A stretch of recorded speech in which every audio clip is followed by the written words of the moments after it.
I am a disciplined sir. Thank you very much, sir.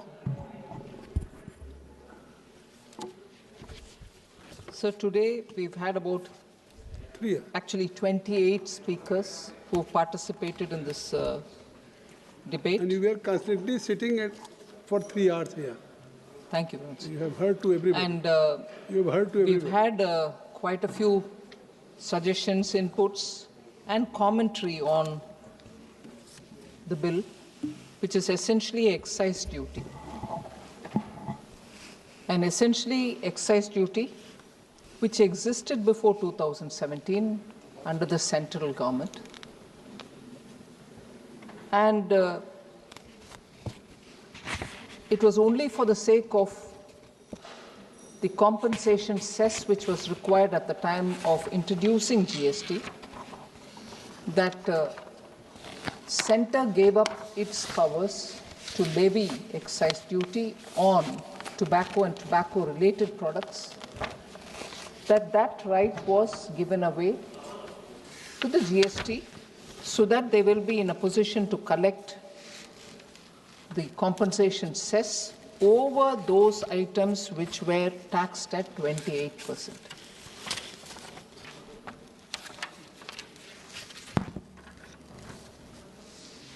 So that compensation cess was collected between 2017 till 2022, which is what I said at the time when I opened the debate in my opening remarks.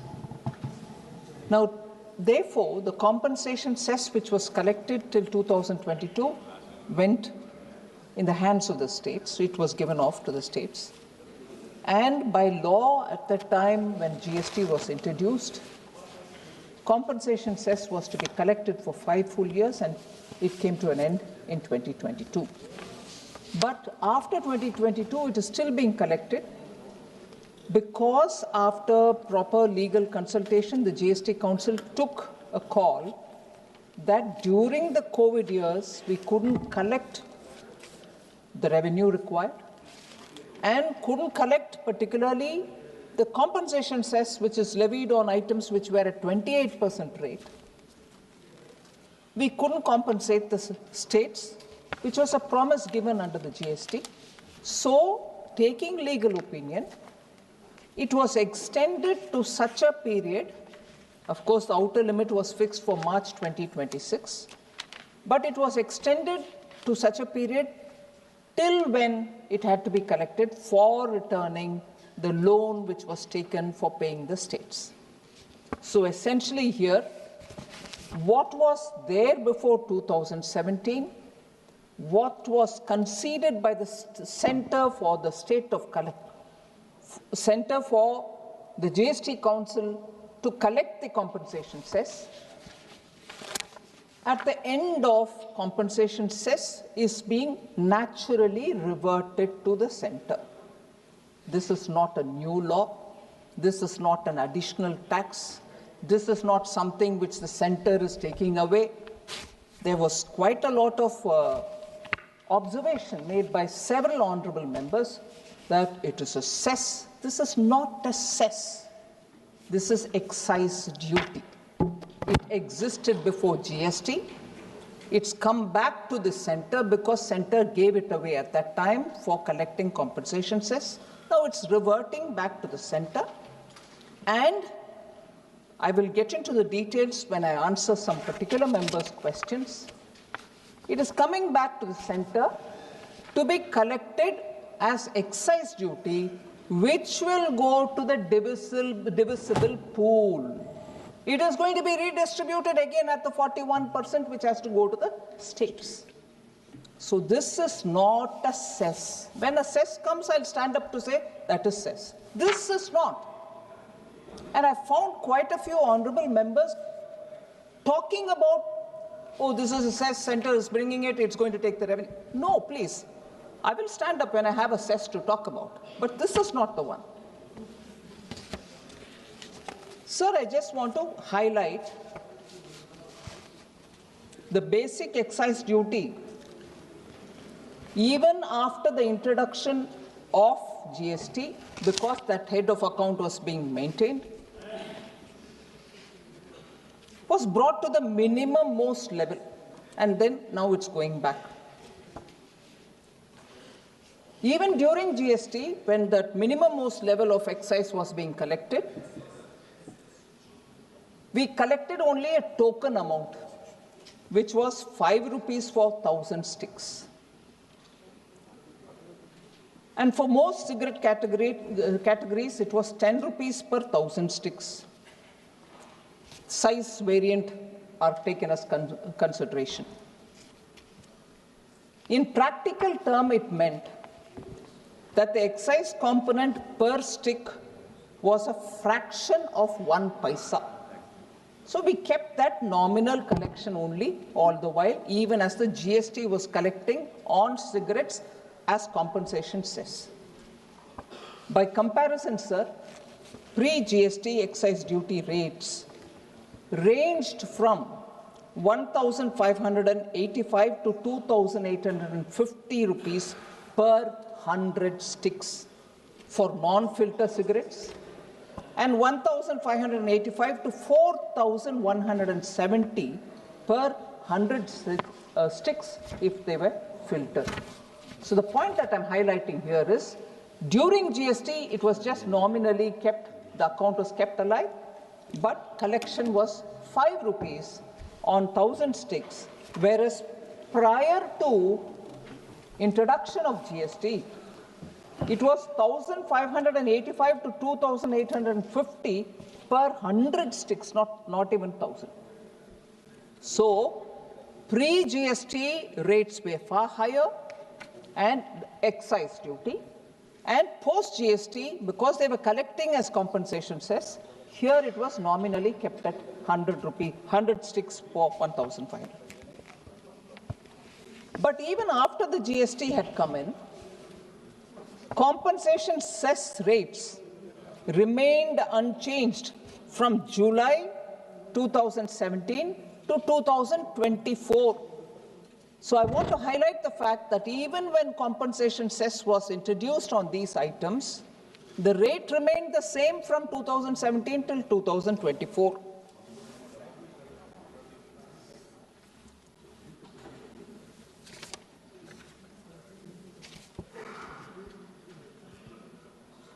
So normally, World Health Organization, when it gives some reports, it comments on situations prevailing in different countries. According to WHO, sir, there is a global tobacco control report which the WHO brings out. India did not revise specific cess rates even as the average retail prices of cigarettes rose at less than half the pace of the nominal income growth. It was an observation made by the World Health Organization. And empirical data reinforce this fact. So the World Health Organization and the World Bank jointly track affordability index of tobacco products. Is it affordable, or in order to deter people from using cigarettes, have we kept it higher? Is an indicator which the World Health Organization monitors. And for India, their comment has been, affordability has either stagnated or increased in the past decade. When affordability increases, it means the price is remaining low. So, affordability has either stagnated or increased in the past decade, meaning cigarettes have not become more expensive related to the consumer's purchasing power. I'm stating what has happened since after the centre gave away for the sake of compensation cess to the GST Council. Until 24, no rate change has happened. Globally, more than 80 countries, sir, revise tobacco taxes annually, many using inflation indexing or multi-year excise schedules. I'll just name them: Australia, New Zealand, where Australia is at about 12.5 annually.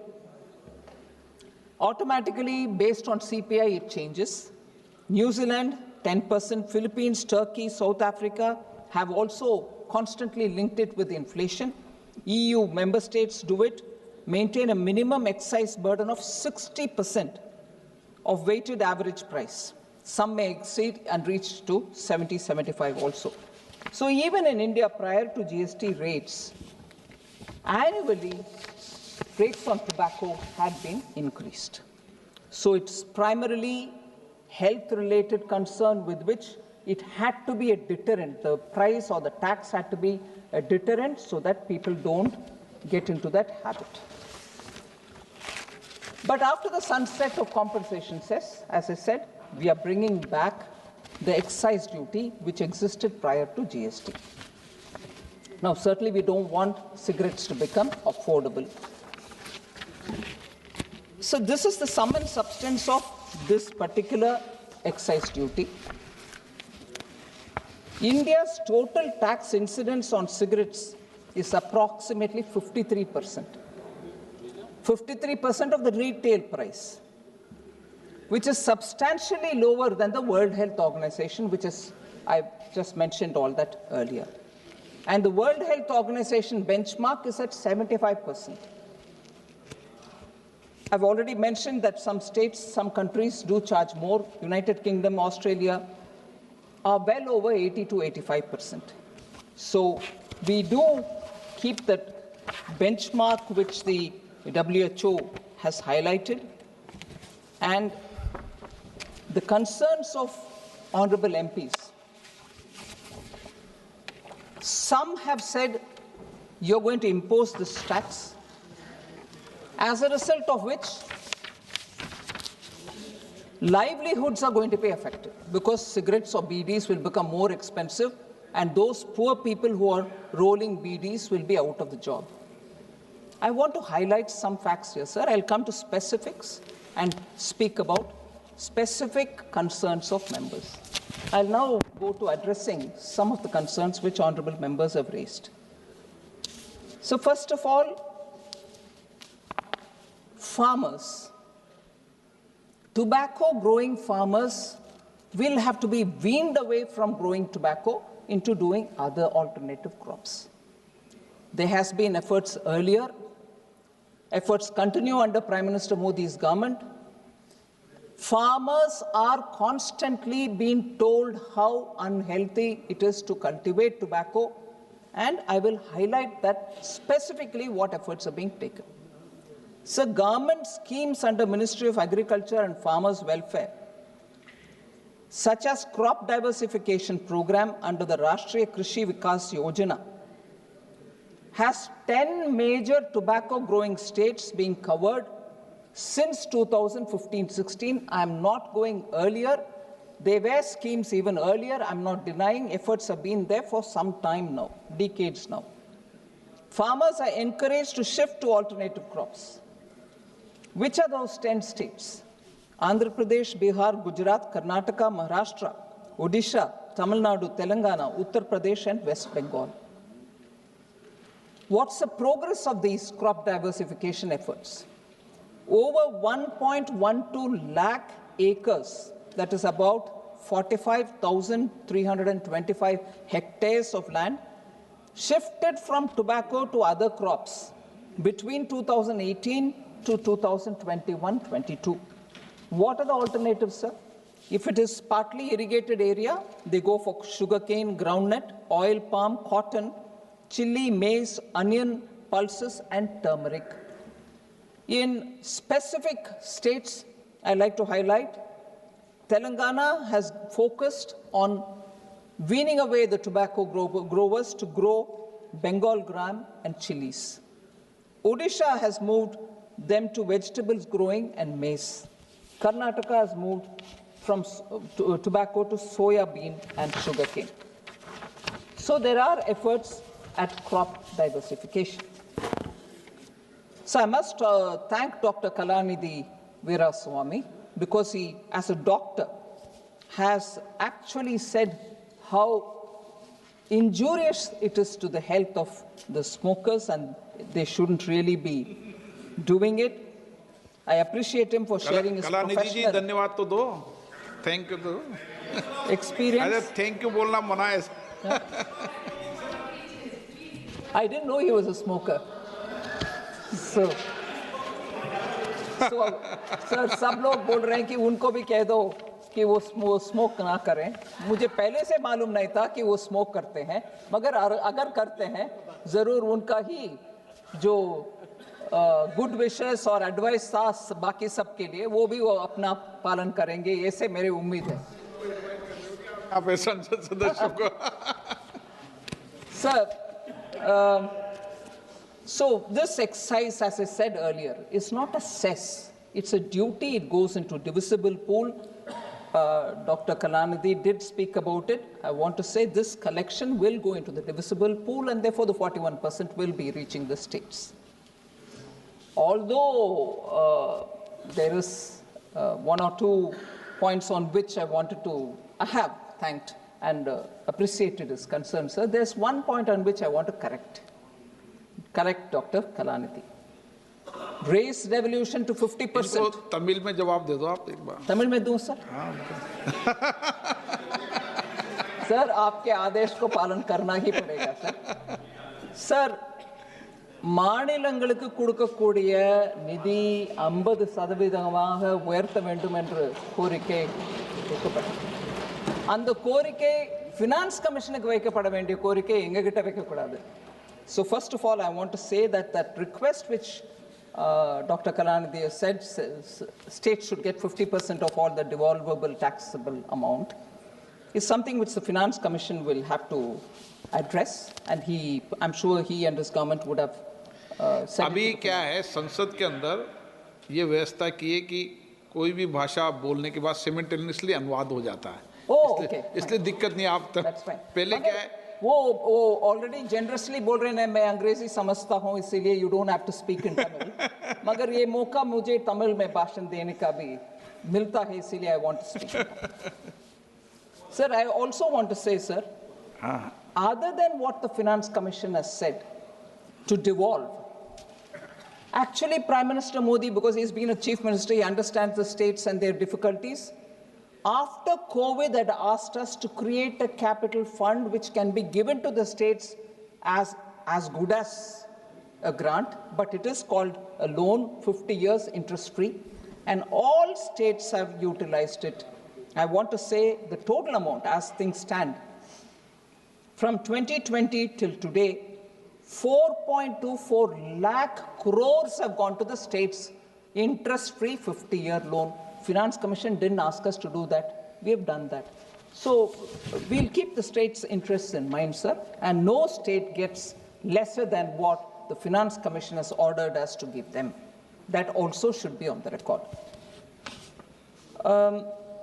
Again, sir, I can't see him here. I'd like to thank Honorable Member Lavu Sri Krishna Devarailu for recognizing the fact that compensation cess regime is come to an end, and therefore this has to move as excise to the center, and that will get devolved to the states. I actually appreciate him for having clearly laid that out, and it will only support the states and their finances.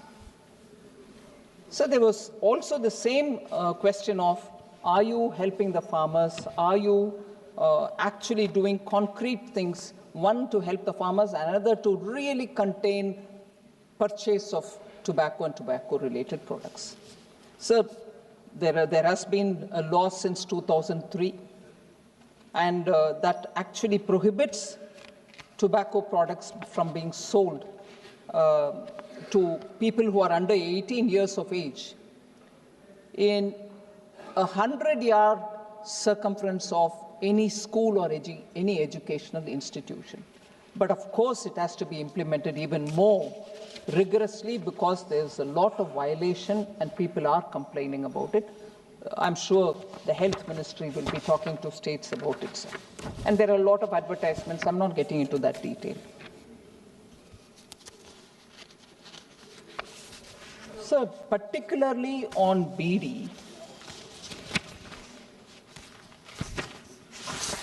Sri Kathir Anand has raised a lot of questions. I'll start with the most important question. You're here. Sir, Honorable Member Khatir Anand said you can't impose on Bidi, makers and so on. First, bluntly and upright, I want to say here, there is no change in the tax incidence on Bidi. In fact, GST doesn't provide for items, so 28% was where most of these demerit goods were, on which we put a cess. Now 28% itself has gone away from the consideration in GST. So every item had to move from 28. If it is a demerit good, it had to go to 40.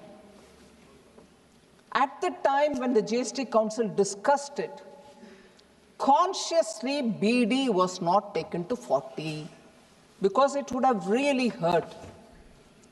Although health consideration warrants it also to be in 40. But from 28, it went to 18. A lot of people questioned us saying, hey, what is this? You've reduced the tax on Bidi. No, we have not reduced. Yes, there I couldn't have taken it to 40 because it would have taken it to higher than what it was earlier. We have taken it to 80, and now when we are bringing it to the excise regime, it will be taxed similar to what it was earlier and not 1 paisa more. So, बहुत सारे Samajwadi party के नेतागण भी उसके ऊपर बात किए कि बीडी वर्कर्स के ऊपर आप टैक्स लगा रहे हो, उनको उनका रोजाना रोजगार क्या होगा, उनके रोजगार के ऊपर कोई असर नहीं पड़ेगा क्योंकि रेट वैसे की वैसे ही है, रेट में कुछ बदलाव नहीं है।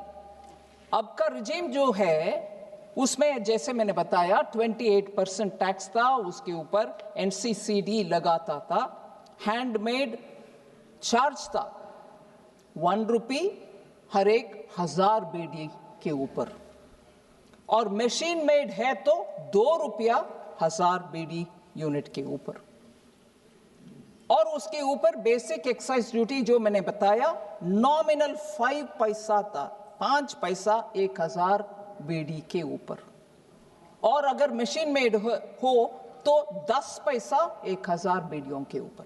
ये है अभी जो प्रिवेलेंट स्कीम है। एक्साइज आने के बाद वो ही रेट होगा क्योंकि जीएसटी अभी 18 हो गए, कम हो गए, और हैंडमेड यूनिट के ऊपर जैसे पहले एनसीसीडी था वो ही रेट है, 1 रुपया 1000 यूनिट के ऊपर अगर हाथ से बनाया हुआ, मशीन से बनाया हुआ तो 2 रुपया 1000 यूनिट के ऊपर, और बेसिक एक्साइज ड्यूटी जो कानून अभी ले आ रहे हैं उसमें 10% होगा बीडी के ऊपर। कुल मिलाकर के बीडी के ऊपर रेट जो था पहले वही है, 1 पैसा, मैं रुपया नहीं बोल रही हूं, 1 पैसा का इंक्रीज भी नहीं है। इसीलिए रोजगार चले जाएगा, गरीब बीडी वर्कर नहीं जाएगा जी, कोई परिवर्तन नहीं है, रेट वैसे की वैसे।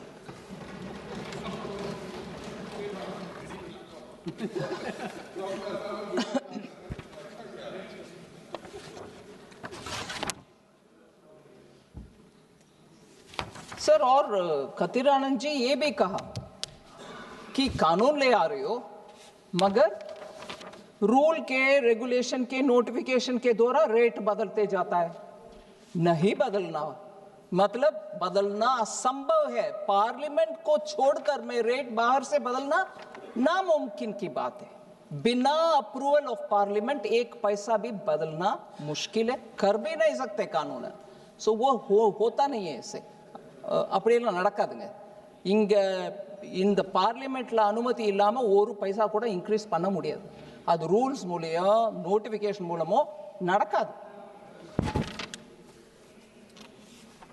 सर, अगेन बीडी के विषय में बहुत सारे ऑनरेबल मेंबर्स ने बताए, लेबर वेलफेयर स्कीम्स क्या है, उनके ऊपर कुछ कैंसर का दिक्कत है, उनका वो इलाज के लिए कुछ इंतज़ाम है कि नहीं, ये सब। I want to highlight sir labor welfare scheme it has three components, namely health, scholarships for their children, and housing. Healthcare facilities through 10 hospitals and 279 dispensaries are being offered for Bidi workers. Reimbursement of expenditure for specialized treatment bhi hota hai. That's also provided. Cancer, tuberculosis, heart diseases, kidney transplantation. For all this money is given, they are not being charged. Either they are given in advance or they are being reimbursed. Financial assistance for education of children of Bidi workers from class 1 to college or university, ranging from 1,000 rupees to 25,000 rupees per student per annum, depending upon the class in which that student is or the course in which that student is already being provided. Then subsidy of 1.5 lakh rupees per beneficiary for construction of Pakka house is being given under revised integrated housing scheme from 2016. RHS has been now converged with Pradhan Mantri Awas Yojana. So beyond this, there is also the public distribution system, Deen Dayal Antyodaya Yojana, PM Swanidhi, Kaushal Vikas Yojana, Suraksha Bima Yojana, Jeevan Jyoti Bima Yojana. All these will take care of the Bidi workers. I can't see senior member Ramashankar Rajbhar ji Samajwadi Party वो भी बहुत emotionally इस विषय के ऊपर बात किए। मैं उम्मीद करती हूं कि उनके प्रश्न के लिए मैं जवाब भी दे रही हूं और देती हूं।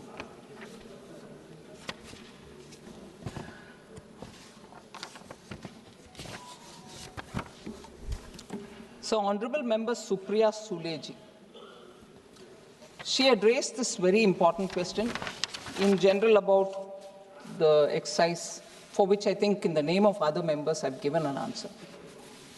Sir, in passing, but I think she meant it, Honorable Member raised this question about IMF and data issue.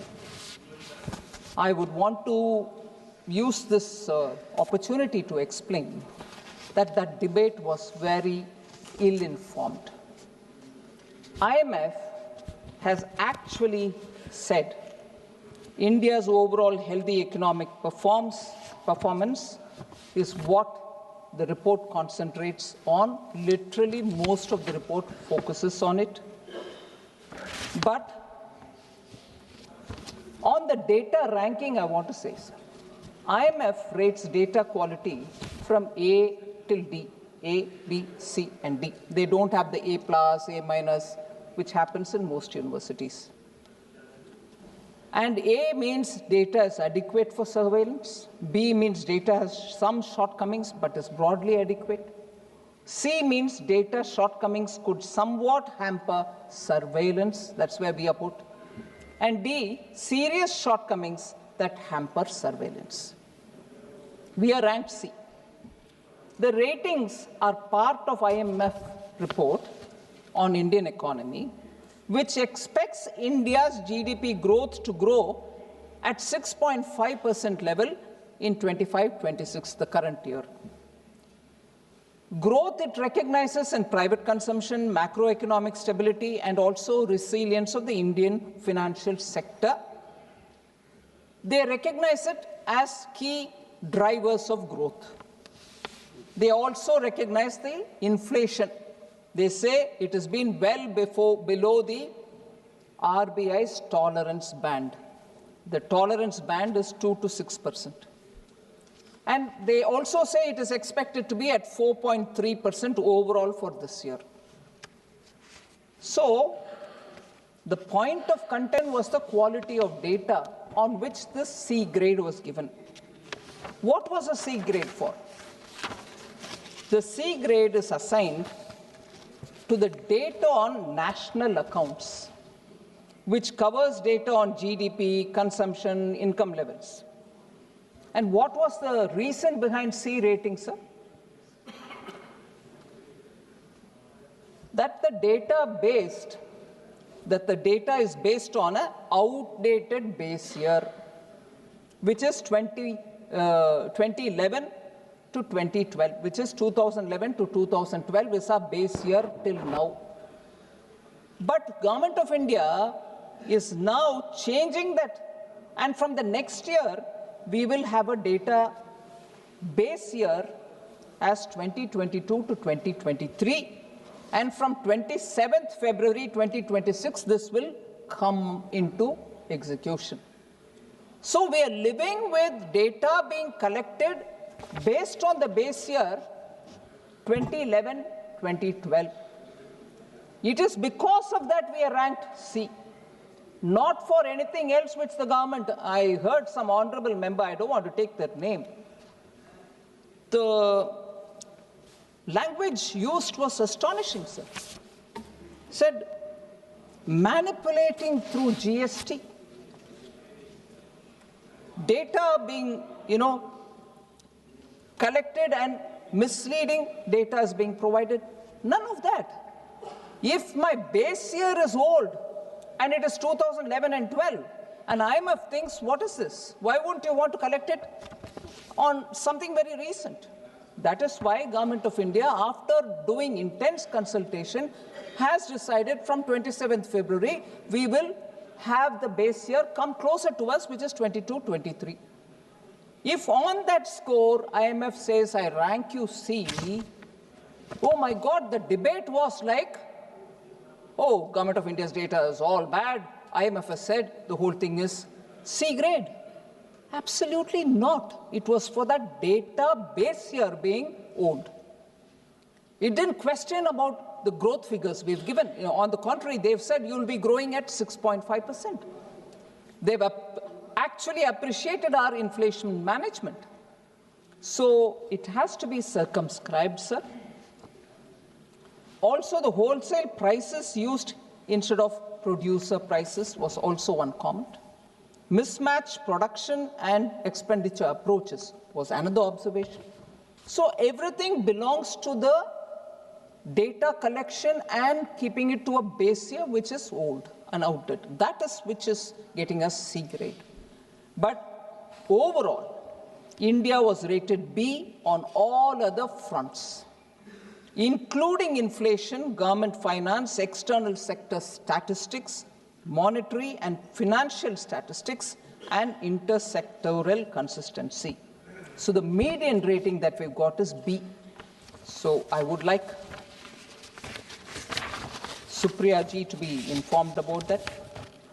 Also, not a consolation, but just to put it on a context, many developing countries also have the same medium rating of B, example, China and Brazil.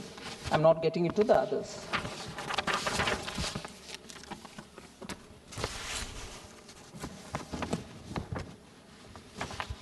So I can't find the member here, so I wouldn't want to name him, but I will say,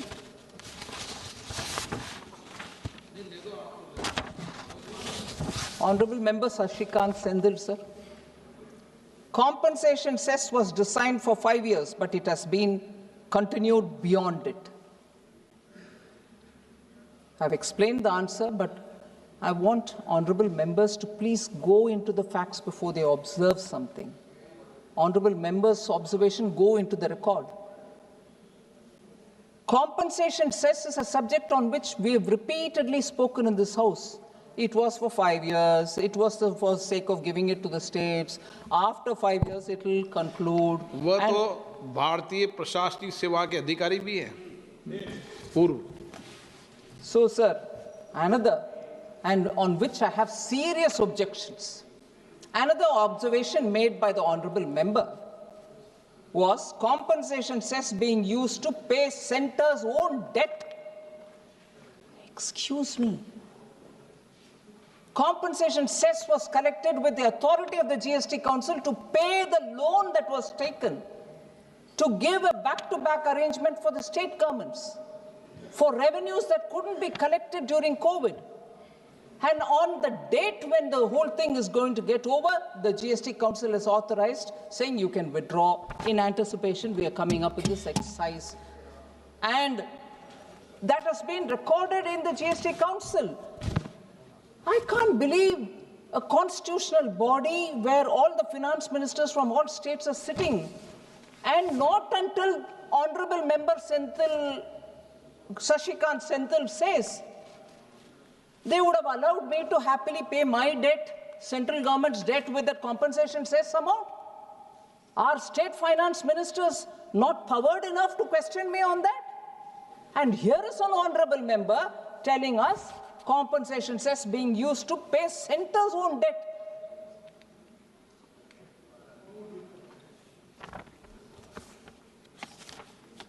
I don't know how to respond, sir. Tamil में This is greatly misleading the Tamil में House. बता दो जो वहाँ संदेश चल जाएगा. Should I, sir? Tamil में बताओ जो संदेश चल जाएगा. Thank you very much, sir. மதிப்பிற்குரிய உறுப்பினர் சசிகாந்த் செந்தில் அவர்கள் காம்பன்சேஷன் செஸ் மூலமாக வரும் வருவாயை மத்திய அரசு, அது தமிழ்நாட்டில் ஒன்றிய அரசு, மத்திய அரசு தன்னுடைய கடனை தீர்ப்பதற்காக உபயோகிக்கிறது என்று சொன்னார். பார்லிமெண்ட் லாங்குவேஜில் அது ஒப்புதல் இருக்குமோ இல்லையோ, அப்பட்டமான பொய். அதான் அதுக்கு முன்னாடி நான் சொல்லிட்டேன், நீங்க சொல்றது முன்னாடி அது பார்லிமெண்ட்ல ஒப்புதல் இருக்குமோ இல்லையோ, இல்லைன்னா அதுக்கு மாத்திக்க வேற லாங்குவேஜ் போட்டுக்காங்க. பொய் அது. நான் திருப்பி சொல்றேன் சார், आप चाहिए तो उसको हटा दीजिए, अनपार्लियामेंट्री है तो. ஆனா அது பொய் இல்ல. இப்பேற்பட்ட ஒரு ஆதாரமற்ற ஒரு குற்றச்சாட்டை இந்த பார்லிமெண்ட்ல சொல்றது அவதூறுக்கு சமானம். நீங்க நிக்கங்க வேணாங்களே, நான் திருப்பி சொல்வேன் sir. If it is unparliamentary, you may please remove, sir. You are the honorable speaker. मगर I will say it, क्योंकि ये मुझे लग रहा है जैसे वो आरोप मेरे ऊपर डाल दिया बेबुनियाद. मैं आरोप अभी लगा रहा हूं सर, ये जानबूझ करके बोला गया, ये गलत है. केंद्र सरकार कॉम्पनसेशन सेस को उपयोग करते हुए उनका ऋण क्लियर करता है. इसका मैं मानती हूं जीएसटी काउंसिल का अपमान है. जीएसटी काउंसिल में बैठे हुए वित्त मंत्रीगण को यह जानकारी नहीं होगा अगर मैं वैसे करती हूं. ये तमिलनाडु का एक सांसद बोलने का विषय में मुझे शर्मिंदा होना पड़ रहा है. Member of Parliament, Honorable Sashikant Senthil ji should please withdraw that statement. It was wrong. இது உண்மை இல்லை. பரவாயில்லைங்களா உங்களுக்கு? உண்மை இல்லை. நான் பொய்யன்னு சொல்றதை விட உண்மை இல்லைன்னு சொல்லிட்டேன், அசத்தியம். ஆனா அவர் இந்த ஆதாரமற்ற குற்றச்சாட்டை சொன்னதுனால ஆனரபிள் ஸ்பீக்கருக்கு நான் ஒரு விண்ணப்பம் வைக்கிறேன், அதை அவர் வித்ட்ரா பண்ணணும்.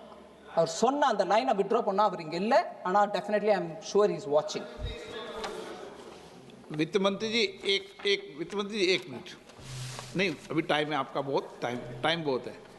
ये साइमल्टेनियसली जो आपको आ रही आवाज साथ में, जब तमिल में बोली तो आपको सारी लैंग्वेज में आ रही नहीं आ रही? हिंदी इंग्लिश सब में आ रही है ना? वो टेस्ट कर रहे हैं हम, इसलिए मैंने आपसे आग्रह किया था कि आप बोलेंगी तो मैं टेस्ट कर लूं कि सबको आवाज. ये भी भारत की संसद में नया प्रयोग है ना.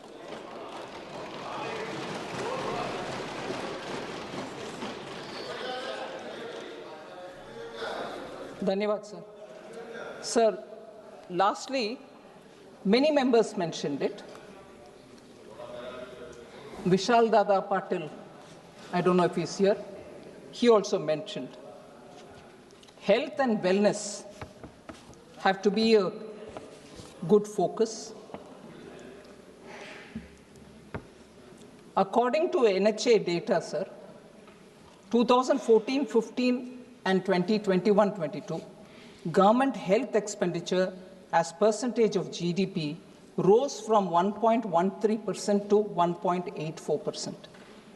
Government health expenditures share of overall government spending also increased from 3.94% to 6.12%. So between 2014 to 2022, per capita health spending tripled from 1,108 to 3,169 per capita expenditure, sir. You also are aware, Ayushman Bharat program, 55 crore beneficiaries are taking benefit out of it. There have been over 9 crore hospital admissions, resulting in 1.3 lakh crore worth of free treatments. More than 16,000 Jan Aushadhi Kendras, now present in almost all the districts of the country, offer 50 to 90% cheaper medicines when compared to market rates. Mission Indradhanush has various phases. In it, 5.46 crore children and 1.32 pregnant women have benefited from the vaccinations against 12 diseases.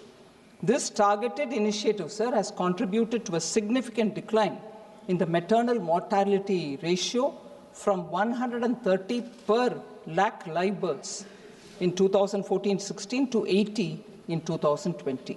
So in the last 11 years, sir, the government has approved or established new aims across several states and set up many new medical colleges, including the first aims in the Northeast, located in Assam. MBBS seats have also increased to 1.18 lakh, and 74,000 PG seats have been added since 2014. So I think largely I have addressed all the issues raised by the honorable members, sir. I would appeal to all the members to kindly pass this.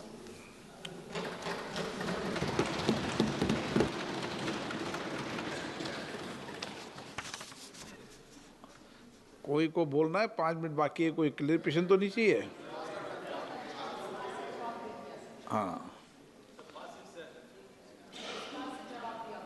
चलो।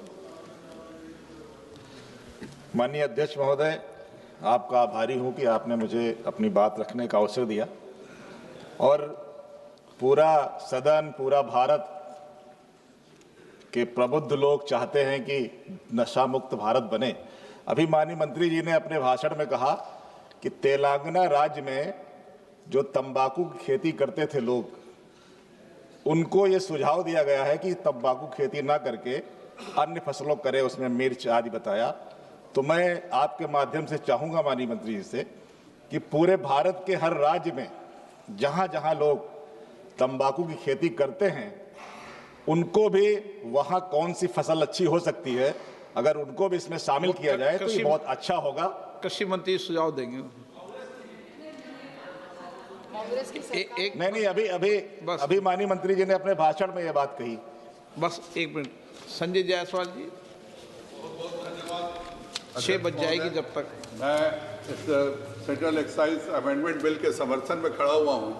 मैं बहुत बहुत धन्यवाद देता हूं भारत सरकार को कि GST 2.0 लगा करके उन्होंने इतनी सारी सुविधाएं दी आम जनता को कि इस बार दीपावली 22 सितंबर को एक नए स्तर पर बनी।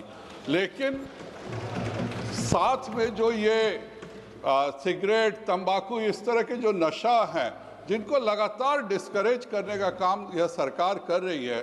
जैसे उन्होंने सिगरेट के पर जो कैंसर पीड़ित है उनकी तस्वीर दे के एक बहुत बड़ा क्रांतिकारी परिवर्तन किया। हम लोग जब युवा थे तो हर जगह सिगरेट की दुकानों पे भीड़ देखते थे, आज बिल्कुल देखने को नहीं मिलती है।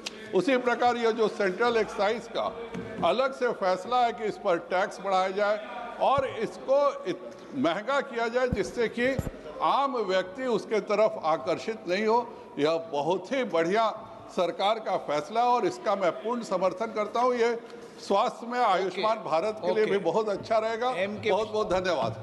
Doctor M.K. Vishnu Prasad.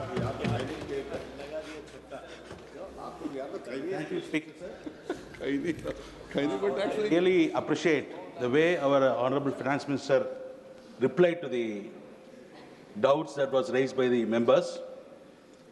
During her reply, she was mentioning about IMF data, which was based on 2012, 2013, 11 and 12. I stand corrected.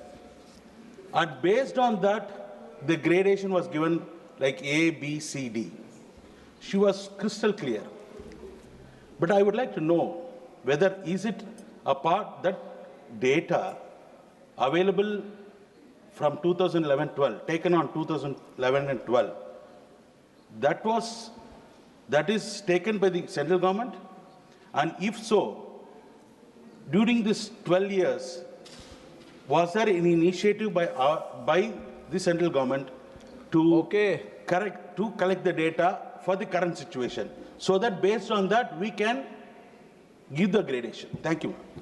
जगदापाल जी आप भी बोल लो, 4 घंटे सीट पे बैठे हो तो बोल लो।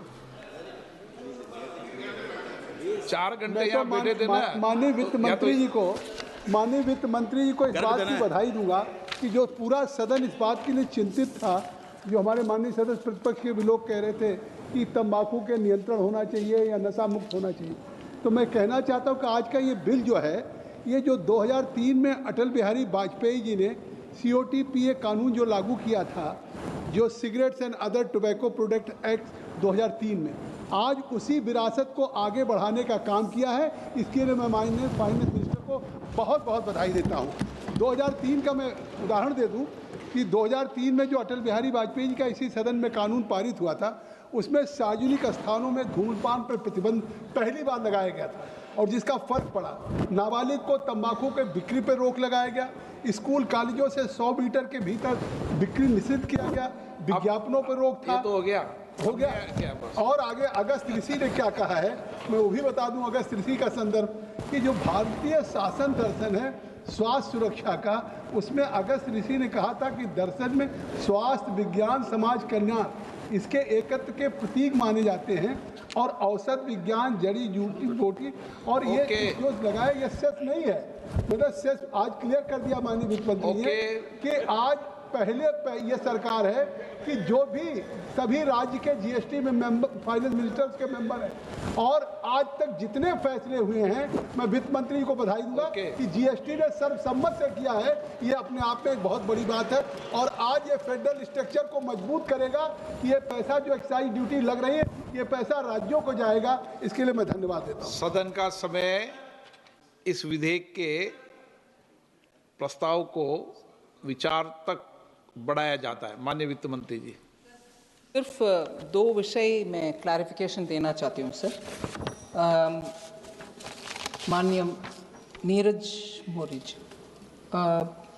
विषय उठाया जो मैंने सोचा मेरा जवाब में आ गया है, फिर भी मैं बोलना चाहती हूँ। सिर्फ तेलंगाना में नहीं किए, राष्ट्रीय कृषि विकास योजना जो क्रॉप डाइवर्सिफिकेशन का प्रोग्राम उठाते हैं, वो 10 राज्य में चलाते हैं, inclusive of Uttar Pradesh.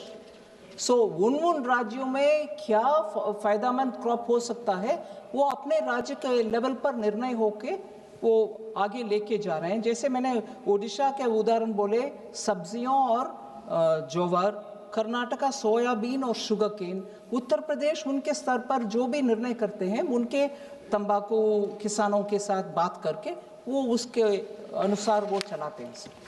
Sir, this question was raised, saying data, since it's based on 2011-12, was any initiative taken on it?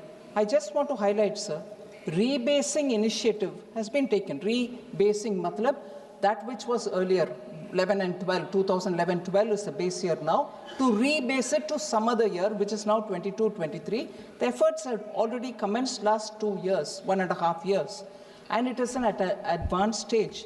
That is why I said it is planned to launch the new series with a base year of 22-23 from 27th February 2026. And for the implementation, sir, the rebasing project includes the collection of key data sources using surveys and studies, methodological improvements, and also the assessment of additional data sources. Various expert committees were formed, one for new data source, rate and ratios, methodological improvements, constant price estimates, and regional accounts are independently, the committees, independent committees, expert committees are looking into these aspects in specific. And above all, a discussion paper regarding proposed changes has been put in the public domain for comments as well. All this has been done and therefore it is a structured process through which rebasing happens. एक minute